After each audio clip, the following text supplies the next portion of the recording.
चला मुलांनो, आज आपण उसण्याची वजाबाकी उसना न घेता कशी करायची या विषयाची ट्रिक पाहूया। काय होतं, काही मुलांना उसण्याची वजाबाकी करताना जमत नाही, अडचण येतात, मग त्यांना या ट्रिकचा उपयोग करून उसण्याची वजाबाकी करता येईल।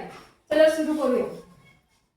तर ही 4 अंकी संख्या आहे 7575 वजा 3926।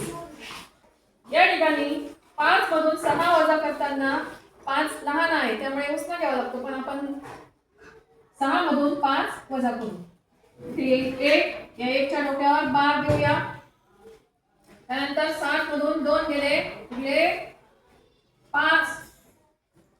त्यानंतर 5 मधून 9 वजा होत नाही, मग 9 मधून 5 वजा करूया। इथे होतात 4, याच्या डोक्यावर बार देऊया। त्यानंतर 7 मधून 3 गेले, उरले 4।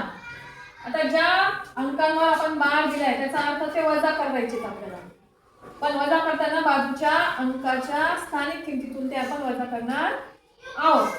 बघा आता 5 दशक म्हणजे 50, मग 50 मधून 1 गेला, उरले 49। त्यानंतर हे 4 आपल्याला या 4 मधून वजा करायचे। 4 ची किंमत आहे 40 शतक। आता 40 मधून 4 गेले, उरले 36। आलेलं उत्तर आहे 3649। उसना न घेता काही सेकंदात आपण ही वजाबाकी या ट्रिकच्या उपयोगाने केलेली आहे।